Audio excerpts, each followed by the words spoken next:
መነሻቸው ደቡብ ጎንደር ወንቅሸት ቅዱስ ገብርኤል ገዳም ነው። በዚያ ሰውየው አድራጊ ፈጣሪ ናቸው።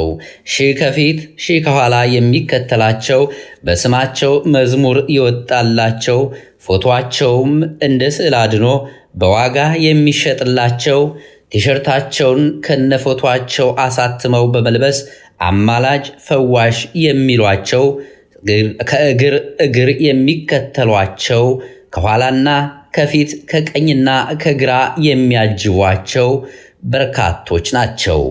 ከስማቸው በፊት አባ ይጨመርላቸዋል። እሳቸው ግን ራሳቸውን ርዕሰ ባህታዊ ብለው ይጠራሉ። አባ ዮሐንስ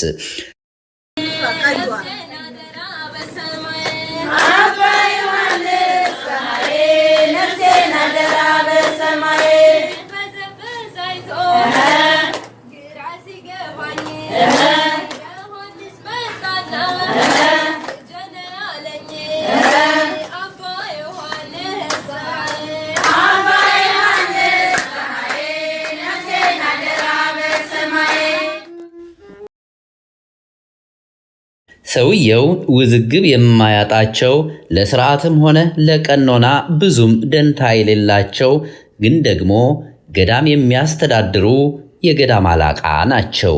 በዛ ላይ ባህታዊ ነኝም ይላሉ። ሐዋርያው አባ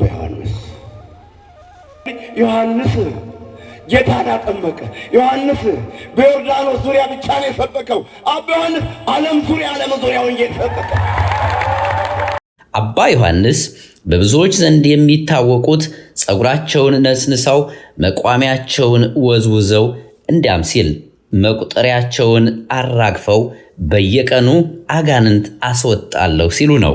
በእርግጥም ያጠምቃሉ፣ ያስጮሃሉ፣ ያናዝዛሉ፣ አልፎ አልፎም ይገርፋሉ። ይህንንም ቀርጸው እዩልኝ ስሙልኝ ብለው በኢንተርኔት ለአደባባይ ይለቃሉ። በዚህ ስራቸውም ዝናም ብርም አግኝተውበታል። አባ ዮሐንስ ለዘመናት በወንቅሸት እንዲህ ሲያደርጉ ኑረዋል። ከቅርብ ጊዜ ወዲህ ደግሞ እሳቸው እንደሚሉት ዓለም አቀፋዊ ፈዋሽና አጥማቂ ሆነው ባህር ማዶ ተሻግረዋል። መዳረሻቸውንም አሜሪካ ደንቨር አድርገዋል። አንድ እግራቸው ወንቅሸት ሆኖ ሌላኛው እግራቸው ደግሞ አሜሪካ እንዲሆን የፈለጉት ባህታዊ ነኝ ባዩ አባ ዮሐንስ ወደ አሜሪካ ሲያቀኑ የወንቅሸቱ አገልግሎትም አልተቋረጠም።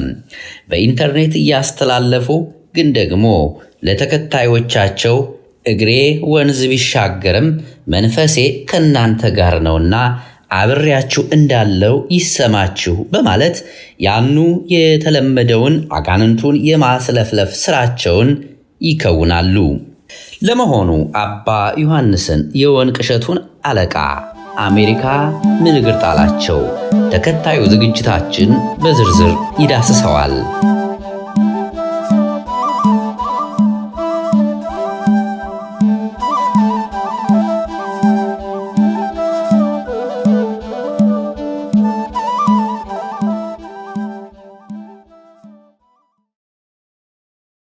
አባ ዮሐንስ ከአሜሪካ ግዛቶች የመጀመሪያ መዳረሻ ያደረጉት ደንቨር ኮሎራዶን ነበረ። በዚያ ቤተ ክርስቲያን ገዝተው እሳቸው ዓለም አቀፋዊ የሚሉትን የማጥመቅ አገልግሎት ለመጀመር ነበር ሐሳባቸው።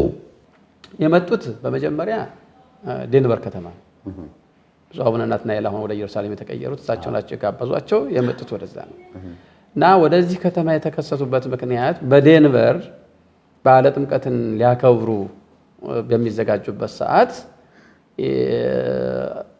አካባቢው አድባራት አስተዳዳሪዎቹም ካህናቱም አይ እኒህ ሰውዬ በበዓለ ጥምቀት የሚገኙ ከሆነ እኛ በዓለ ጥምቀትን አንድ ላይ አናከብርም ብለው አቋም ያዙ። ስለዚህ ለሊቀ ጳጳሱ ይህንን ሲያሳውቁ የግድ እኒህ ሰውዬ ከዛ ቦታ መወገድ ነበረባቸው። በደንቨር በለስ ያልቀናቸው አባ ዮሐንስ ፕላን ቢ ብለው ወደ ያዙት ወደ ዳላስ ቴክሳስ አቀኑ። እንዳሰቡትም በዳላስ ብዙ ነገሮች አልጋ ባልጋ ሆነላቸው። ከሊቀ ጳጳሱ እስከ ሀገረ ስብከቱ ስራ አስኪያጅ እንዲሁም የተወሰኑ አብያተ ክርስቲያናትም ጭምር በደስታ ተቀበሏቸው። በዓለ ጥምቀት ላይ ተገኙ። እንደው ለአክብሮት ለመስጠትም ለማስተዋወቅም ተሞከረ። እኔ ግን ያን ጊዜም ቢሆን አይ በዓላችን በስነ ስርዓት እናክብርበት፣ ይህ ሰውዬ መጥተው በዓላችን ሊበጠብጡ አይገባም የሚል ያን ጊዜም ጭምር ድምፅ አሰምቻለሁ፣ ሊቀ ጳጳሱም ጭምር ማለት ነው። ምክንያቱም ይሄ ከተማ የተከበረ ከተማ ነው፣ ብዙ ሊቃውንት ያሉበት ከተማ ነው። ብፁዕ አባታችን እርስዎም ከሊቃውንት አንዱ ነዎት። በጣም በሊቅነትዎት እናምናለን፣ በአባትነቱ እናምናለን። እንዲህ አይነት የተልከሰከሰ ስራ ግን ለዚህ ከተማ አይመጥንም። ስለዚህ እኒህ ሰውዬ በበዓላችን ሊገኙ አይገባም የሚል ያን ጊዜ በዋዜማው አሰማን። ደግነቱ በማግስቱ አልመጡም። በእጇቸው የያዟቸው መነሻቸው ከጠቅላይ ቤተ ክህነት የሆነው ደብዳቤዎች በዳላስ ያሰቡትን ለማሳካት መንገድ ከፍቶላቸዋል። ቤተ ክርስቲያን ገዙ፣ የተንጣለለ መኖሪያ ቤትም በእጃቸው አስገቡ። ይህን በዳላስ ከተማ የገዙትን የማጥመቂያና የመፈወሻ ቤተ ክርስቲያንም አስመርቀው አገልግሎት ለማስጀመር ቀን ቆርጠው ተጋባዥ እንግዶችን ከኢትዮጵያ እስከ አሜሪካ ከጳጳስ እስከ ዘማሪ ጠርተው ይፋ አደረጉ። በዚህ ጊዜ ነው እንግዲህ ስርዓተ ቤተ ክርስቲያን ተጥሷል፣ አርአያ ክህነት ተነክቷል ያሉ የዳላስና አካባቢው አብያተ ክርስቲያናት ካህናትና ምዕመናን ወደ አደባባይ የወጡት። አየን ቤታቸውንም ንብረታቸውንም። እሳቸው ሀብታም ነጋዴ ናቸው፣ ይችላል፣ መብታቸው ነው። የሚያደርጉትን ነገር እኔ አንድ ዩቱብ ላይ አይቻለሁ። አንድ ጊዜ ሰዎቹን እንደ ምስክር ሲያናግሩ በማየት ተክለ ሃይማኖት ስንት ዓመት ተጋደለ አሉ። 7 ዓመት በአንድ እግራቸው ቆመ አሉ። እሺ ሌላ ዓመትስ 5 ዓመት ተጋደሉ። ጠቅላላ ስንት ዓመት? 12 ዓመት አሉ። ዮሐንስ ስንት ዓመት ተጋደሉ አሉ? 30 ዓመት አሉ። ታዲያ ዮሐንስ ነው ወይስ ተክልዬ ናቸው የሚበልጡት አሉ? ማን ነው የሚበልጡት ማለት ነው? ስለዚህ እኛም ቁጭ ብለን አሁን ዮሐንስ ነው የሚበልጠው ልንል ነው? ይህንን ማስተዋል አለብን። ሃይማኖት ስለሆነ የያዝነው እሽሩሩ ማለት የለብንም። ክብር ብዬ ነው እንደዚህ ብዬ የምጠራቸው። በስሙ ታቦትን የሚያስቀርጹ የዛሬ 8 ዓመት ቪዲዮ ሰው እይ ብሎኝ ሳይ አንድ አጋንንት ሲያወጡ እመቤቴ በጸሎቷ ታቃጥለኝ፣ ቅዱስ ሚካኤል በሰይፉ ይቆራርጠኝ፣ ገብርኤል ያቃጥለኝ እያለ ሲጮህ ሸኘኝ ሸኘኝ ሲል አይ አትሸኝም ይቀርሃል ይሉታል። እኔ ትክ ብዬ ያለውኝ ቴሌቪዥኑን። ከዛ እባክህ አቃጠልከኝ ሸኘኝ ሲሉ ይቀርሃል እያሉ እንደዚህ ያረጉታል። ከዛ አባ ዮሐንስ ወደ ሲኦል ይክተተኝ ሲል አሁን ተሸኝተሃል ሲሉ ወዲያውኑ ነው ቴሌቪዥኔን ያጠፋሁት። እግዚአብሔር ምስክሬ ነው። ከዋሻውኝ ይኸው ቅዱስ ሚካኤል ልሳኔ ሊዝጋው እንድጨምሩልኝ እፈልጋለሁ። ሁለተኛ በሀገረ ስብከታችን ላይ ያለው ይሄ አሻጥር ልበለው ይቅርታ ስለ ቃሉ የሚፈጸመው በአንድ ዲክታተር እንደሆነ በግልጽ ይታያል።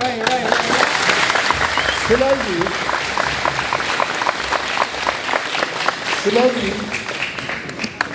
ሌሎቹ የሀገረ ስብከቱ አባላት ከሁለቱ ተነጥለው ከወጡት አባላት በስተቀር ሌሎቹ ተገደውም ፈርተውም አብረው የቆሙ እንጂ በዚህ ሕግና ስርዓት በዚህ አሰራር አምነው በሰውየውም ተማምነው አይመስለኝም።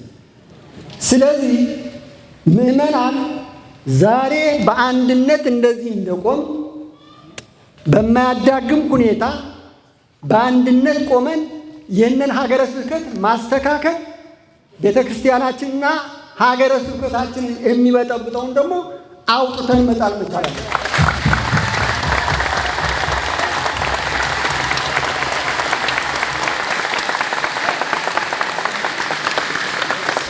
ዛሬ ላይ እንደዚህ ተሰብስበናል።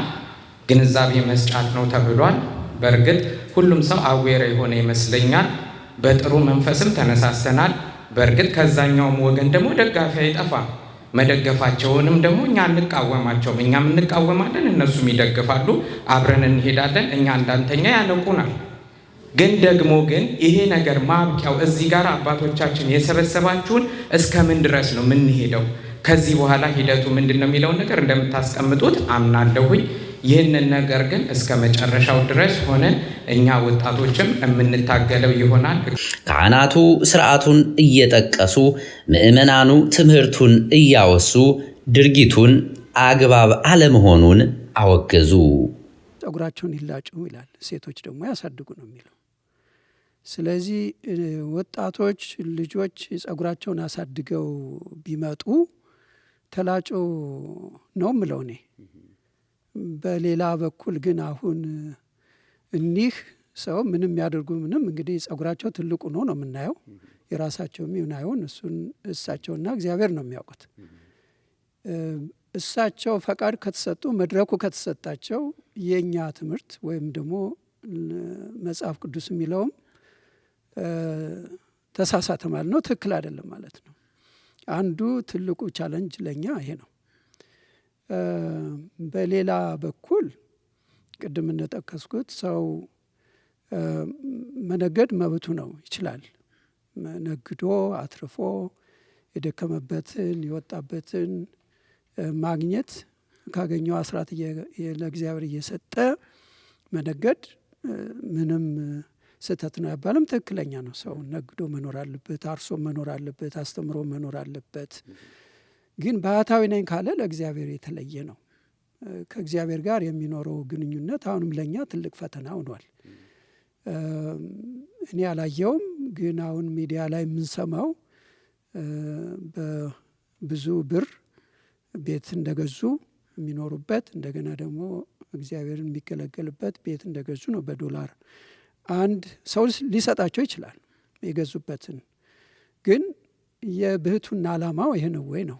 ለእኔ ለራሴ እኔ የሚገባኝ በዚህ መልኩ ትልቅ ቻለንጅ ነው የገጠመን። ለምን ብትለኝ በዚህ የሚመለከታቸው ስላሉ ማለት ነው። የወንጌል መምህራን አሉ፣ ብፁዓን አባቶች አሉ፣ በቂ መልስ አላቸው ለዚህ። እኔ ደግሞ እነሱ ያስተማሩኝን ይዤ ማለት ነው፣ መምህራን ያስተማሩኝን ይዤ፣ ጳጳሳቱ ያስተማሩኝን ይዤ በገባይ መልኩ ስመለከተው በዚህ አይነት መልኩ ነው ወይ አንድ ርዕሰ ባህታዊ የሚገለጸው ነው። እና ስለዚህ ነው ዘመድ የለውም፣ ከመነኮሰው በኋላ ዘመድ የለውም፣ ንብረት የለውም። መነኩሴዎች አሉ፣ ከዛ ደግሞ መናንያን አሉ፣ ባህታውያን። የመነኩሴው ከህዝብ ላይርቅ ይችላል። በህዝብ መሀል ሆኖ መንኩሶ ያው በጸሎትም ራሱን ተገድቦ ከዓለማዊ ጉዳይ ራሱን ገድቦ ሊኖር ይችላል። ከህዝብ ራቅ አይባልም። መናንያን ሲባል ግን ባህታዊ ሲባል ግን ብቸኝነት ነው፣ በበረሃ ነው። እንግዲህ የምናውቀው ይሄ ነው። እንግዲህ ቀኖና ነው ተብሎ ተቀይሮ ካልሆነ ቀኖና ይስተካከላል፣ ምንም ችግር የለውም። ንብረትም ሊያፈራ ይችላል፣ ትዳርም ሊመሰርት ይችላል። ቀኖና ነው ከተባለ እዛ ጣጣ ውስጥ አልገባም። ምክንያቱም አንድ ሰው ሲመነኩስ ዓለምን ንቆ ነው። እንደገና ዓለም ከናፈቀችው ውሻ ወደ ትፋቱ እንደሚሄድ ነው። እና በአጠቃላይ መጀመሪያ እኒህ አባት በጎጃም በጢስ አባይ አካባቢ የሚያገለግሉ መሆናቸውን ሰምቻለሁ። እዛ እያገለገሉ ከሆነ ምን ወደዚህ የሚያስመጣ ነገር አጋጠመ? ከዛ እዛ ያለው ህዝብ እንዴት ይሁን? እዛ ያለው አገልግሎት እንዴት ይሁን? ለዚህ ለእኛ ታዝኖ ነው ሲባል ትንሽ ይቸግራል። ይህን ሁሉ ኪሎ ሜትር አቋርጦ የሚመጣው በአጠቃላይ ማለት ነው፣ እሳቸው ብቻ ሳይሆኑ በአጠቃላይ መንፈሱ ገንዘብ መውደድ ነው። እግዚአብሔርን ሳይሆን ገንዘብን። እና ገንዘብ ደግሞ የሚወድ ሰው የእግዚአብሔር አገልጋይ መሆን አይችልም። ከሀገረ ስብከቱ ጋር ከወረዳው ቤተ ክህነት ጋር ትልቅ ጸብ ያላቸውና ለቤተ ክርስቲያን የማይገዙ ሰው መሆናቸውን በሚዲያም በማስረጃም ሰምተናል። በዛ ምክንያት እዚህም ብንቀበላቸው እዚህም ቢቀመጡ ስርዓተ ቤተ ክርስቲያንን ተከትለው የማይኖሩ የማይሰሩ ከሆኑ ምንም ለሀገረ ስብከቱ የሚጠቅመው ነገር የለም፣ ሀገረ ስብከቱን ከመበጥበጥ በስተቀር ክፍፍል ከመፍጠር በስተቀር። ስለዚህ አንዱና ትልቁ ነጥብ ስርዓተ ቤተ ክርስቲያን አይከተሉም። ቀላሉ ምሳሌ የሚሰሩት የጥምቀት ስራ ነው። በእኛ ስርዓት በእኛ ቤተ ክርስቲያን እንዲህ አይነት የጥምቀት ስርዓት የለም። በየአደባባዩ ሰው ማስጮህ፣ ማስለፍለፍ፣ ጥምቀትን ደግሞ ቢዝነስ ማድረግ ይሄ ከስርዓተ ቤተ ክርስቲያን የወጣ ነው ትልቁ ማስረጃ። ስለዚህ ማንኛውም ካህን የማጥመቅ ስልጣን አለው፣ ማጥመቅ ይችላል። እርሳቸው ብቻ አይደሉም ማጥመቅ ስልጣን የተለየ ኃይል የተሰጣቸው። ስለዚህ ይሄ ደግሞ መንፈሳዊ ሀብት የሚሸጥ የሚነገድበት እና እንደ ልዩ ተሰጥኦ ተደርጎ ሕዝብ የሚታለልበት አገልግሎት አይደለም። የጥምቀት አገልግሎት ትልቁ ነገር እሱ ነው። ስለዚህ እሳቸው ብቻም ሳይሆኑ ያው በዘመናችን አሁን የምናያቸው አጥማቂዎች በሙሉ የእግዚአብሔርን አገልግሎት ጸጋ ያው መነገጃ ሆኗል። ስለዚህ ከዚህ ተግባራቸው አንጻር ስርዓተ ቤተ ክርስቲያንን የሚያፋልሱ ስለሆኑ ያው እንቃወማለን፣ ተቃውመናል።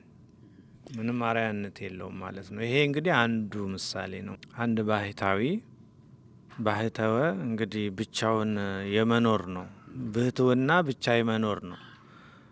በገዳም በጫካ የመኖር ስርዓት ነው እንጂ ሲጀመር ብህትውና እንደዚህ በቪላ ቤት ውስጥ በዓለም ውስጥ እየተንፈላሰስክ እየዘነጥክ እየበላ እየጠጣ የምትኖርበት ህይወት አይደለም።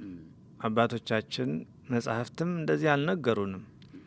ስለዚህ ይሄ ከስርዓተ ቤተ ክርስቲያን ትልቅ ተቃርኖ የሚፈጥር ጉዳይ ነው እና ምንም ይሄ በቃ የታወቀ ነገር ነው። እንደው ሕሊና ያለው ሰው ራሱ የሚመልሰው ጉዳይ ነው። ዛሬ ይሄ ሁሉ ገንዘብ ከየት መጣ? እንግዲህ ፕሮፌሽናል ስራ የላቸውም እኚህ ሰው፣ ወይም ደግሞ ነጋዴም አይደሉም እናውቃለን። ስለዚህ ዞሮ ዞሮ ከየት መጣ? የቤተ ክርስቲያን ብር ነው ዞሮ ዞሮ ወደዚህ የፈሰሰው የምእመናን ገንዘብ ነው እና እኔ እንጃ ይሄ ከባድ ነገር ነው በእውነት። ለሌሎቹ ምንድን ነው አርአያነቱ? እኛውን ትልቁ የምንቃወም ነገር ይሄ ሁሉ ተግባር አርአያነቱ ምንድን ነው ለወደፊቱ? ወንጌሉ ዓለምን እንድንንቅ ገንዘብና እግዚአብሔርን በአንድ ጊዜ መውደድ እንደማንችል ነው የሚናገረው። ስለዚህ አሁን ደግሞ የምናየው ነገር ደግሞ ገንዘቡም አይቅርብኝ፣ መንፈሳዊነቱም አይቅርብኝ፣ ይሄ አይሆንም እና በእነዚህ ጉዳዮች ያው አርአያነት ስለሌለው በአጠቃላይ በከተማችን ላይ እሳቸው ምንም አድቫንቴጅ የለውም የእሳቸው እዚህ መምጣት በሀገረ ስብከቱ ላይ።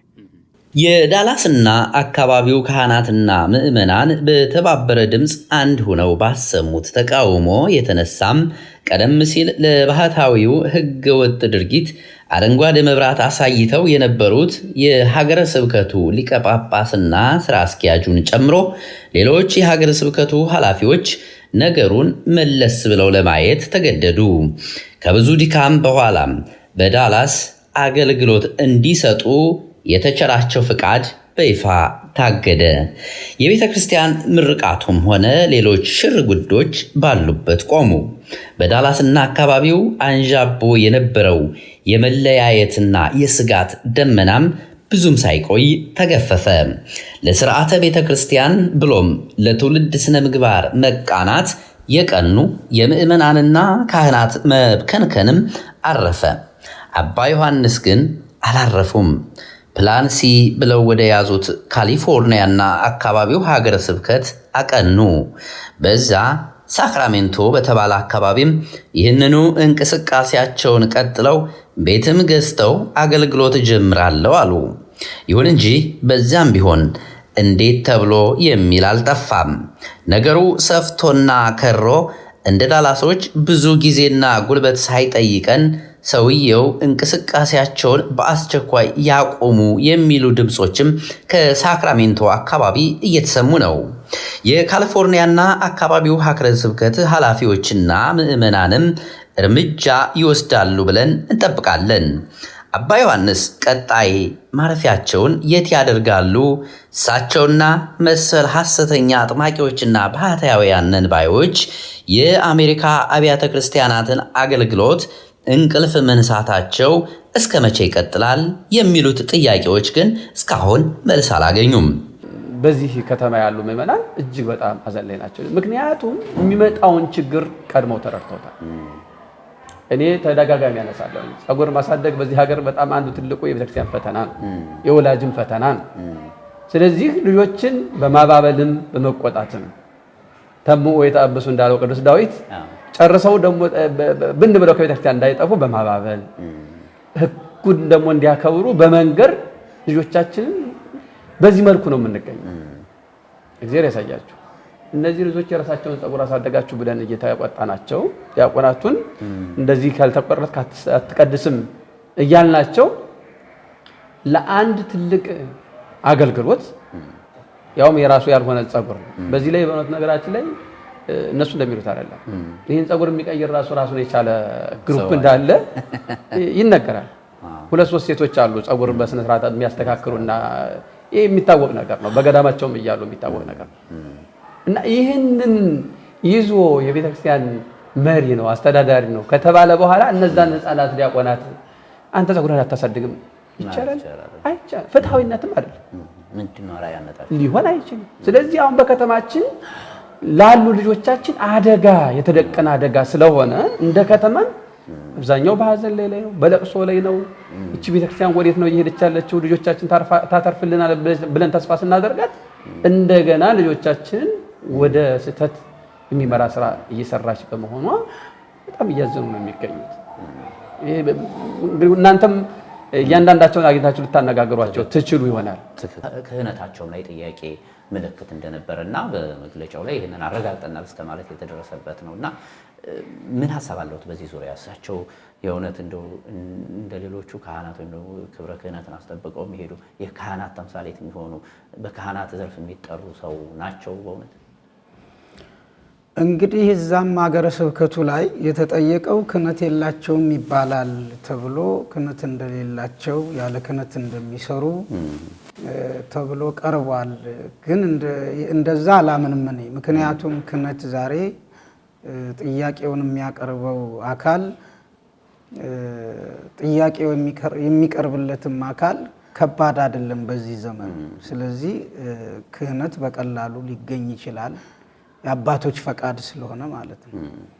አባቶች ደግሞ ያን ሰው ከተቀበሉት ክህነት ብቻ አይደለም ለዛ ሰው የማይመጥነውን ሁሉ ትልልቅ ያላቅሙ የሆነ ስም ሁሉ ይሰጡታል። አሁን ርዕሰ ባህታውያን የሚል አጠራር በቤተ ክርስቲያን ቅድም ሊቀጠበብት እንደገለጡት ባህታዊ ብቻውን ከሆነ የሚኖረው ህብረት አንድነት ኖሮት ተደራጅቶ በማህበር የማይኖር ከሆነ እንዴት ነው ርዕስ ሊሆን የሚችለው ለሌሎቹ ባህታውያን? እና እንዲህ ያለው አጠራር ሁሉ የሚሰጥበት ዘመን ስለሆነ እኔ ክህነታቸው ላይ የላቸውም አላቸው የሚለውም ላይ ቀድሞውንም በሀገረ ስብከቱ ጥያቄ አላቀረብኩም። ሊኖሩ ይችላሉ። ምክንያቱም ይሰጣቸዋል፣ ይጠይቃሉ፣ ይሰጣቸዋል። የሚሰጣቸው በወረቀት ወይ በደብዳቤ ፊርማ ባለው ማረጋገጫ አይደለም። ስለዚህ ያንን ይዘው ቀርበዋል። የአባ ዮሐንስ ጉዳይ ሳይውል ሳያድር መሰል የሐሰት ባልደረቦቻቸው ግርማ ወንድሙና ልጃቸው ኃይለ መለኮት ግርማ የተባሉ ግለሰቦችም ከሰሞኑ በድፊና አካባቢው የመናፈሻና የአዳራሽ ጥምቀት ለማድረግ ሽር ጉድ እያሉ ነው።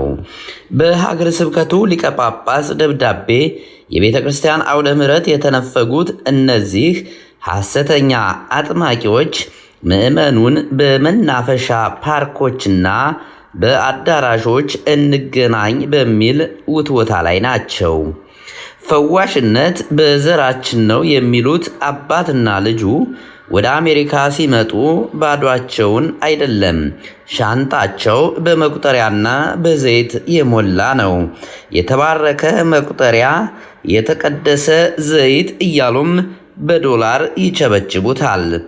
እንዲህ አይነቱ ህገወጥ ተግባር ተቀባይነት የሌለው መሆኑን ደጋግመው እየገለጹ የሚገኙት የዲሲና አካባቢው ሀገረ ስብከት የሥራ ኃላፊዎች ምዕመናን ራሳቸውን ከእንዲህ አይነቱ የውንብድና ተግባር ራሳቸውን እንዲጠብቁና እንዲያርቁ አሳስበዋል። ለቅዱስ ሲኖዶስ ዋና ጽሕፈት ቤት አዲስ አበባ ኢትዮጵያ ጉዳዩ በዋሽንግተን ዲሲ እና አካባቢው ሀገረ ስብከት በቤተ ክርስቲያን ስም የሚንቀሳቀሱ ህገወጥ አጥማቂዎችን ይመለከታል።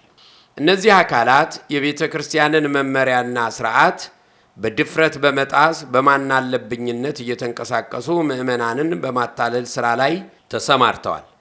በተለይም አጥምቀን ድውይን እንፈውሳለን በሚል ሽፋን በህዝብ መዝናኛ ስፍራዎችና በተለያዩ አዳራሾች ውስጥ ከስርዓተ ቤተ ክርስቲያን ውጭ የሆነ የጥምቀትና የጸሎት መርሃ ግብርን በማዘጋጀት እንዲሁም በንግድ ማስታወቂያዎች በመታገዝ ምዕመናንን ለግል ጥቅማቸው እያሳሳቱ ይገኛሉ። ከዚህም አልፎ በቤተ ክርስቲያን ሊቃውንትና በአገልጋዮቹ ላይ እምነት እንዳይኖራቸው ጥርጣሬን በመስፋፋት ምዕመናንን ከቤተ ክርስቲያን እያስኮበለሉ ይገኛሉ።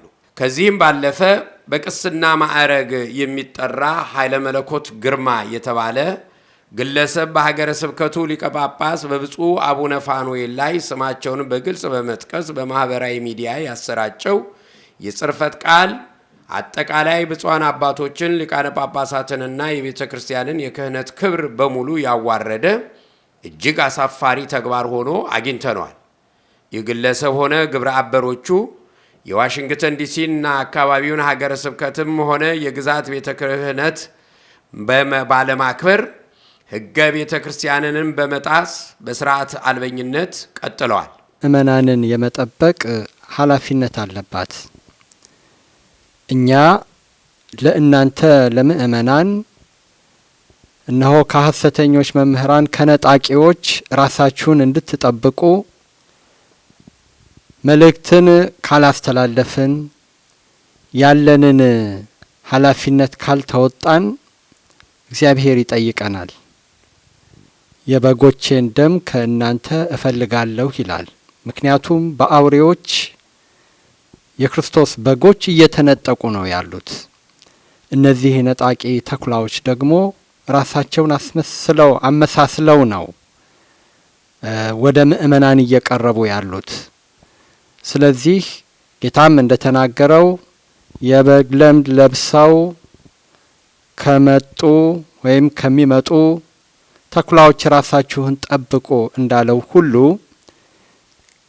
ቤተ ክርስቲያን ከነዚህ ተኩላዎች ራሳችሁን እንድትጠብቁ ነው መልእክትን እያስተላለፈች ያለችው። ስለዚህ በዲሲና አካባቢው ሀገረ ስብከት ያላችሁ ምእመናን በሙሉ እነሆ ወደ ሀገረ ስብከታችን አጥር ጥሰው የገቡ ተመሳስለው የመጡ ስላሉ ከእነሱ እንድትጠበቁ በሚል ነው። ይህም እንግዲህ ነፍሳችሁን ለመስረቅ የመጡ ናቸው። እነሱ እነሆ ገንዘብን ወይንም ደግሞ የስጋ ፈቃዳቸውን ፍላጎታቸውን ሊያሟሉበት የሚችሉትን ነገር ከምእመናን ለማግኘት ራሳቸውን አመሳስለው ነው የመጡት። ዳሩ ግን ምእመናንን እነሆ የነሱን ገንዘብ ለመውሰድ ከሃይማኖት ከነፍስም እንዲራቆቱ ነው እያደረጉ ያሉትና ስለዚህ በነፍስም በስጋም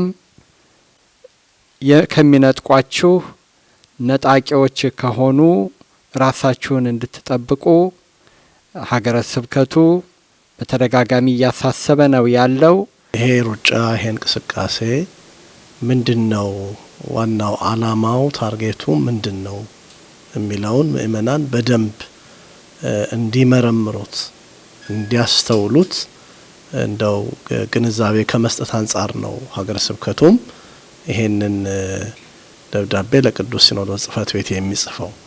እነዚህ ሰዎች በበሩ ያልገቡ በተለይም የቤተ ክርስቲያንን መዋቅር ለማፍረስ ሆነ ብለው ስም እየቀያየሩ በማሳት በብዙ መልኩ በስነ ስርዓት የሚኖሩትን ምእመናን በገዛ መንገዳቸው ለመምራት እጅግ ጥረት እያደረጉ የሚገኙ ስለሆነ በአድባራትና በገዳማት ያሉ አባቶች እነዚህን ምእመናን የመጠበቅ ኃላፊነትም ስላለባቸው ይህንን ስራ በሚገባ እየሰሩም ይገኛሉ።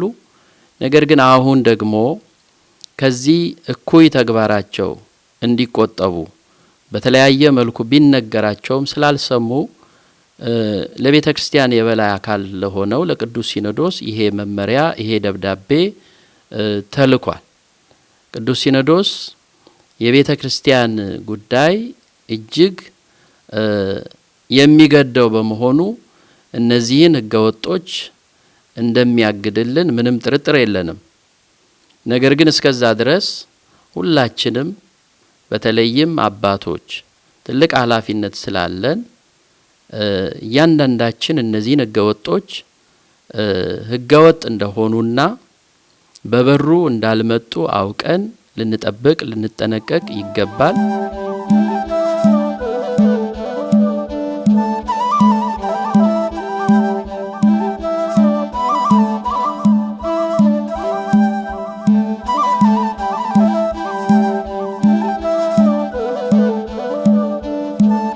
በቀጣይ ዝግጅቶቻችን እነዚህንና ሌሎች ጉዳዮችንም አካተን የምንመለስበት ይሆናል። እስከዛው ቸርን ሰንብት።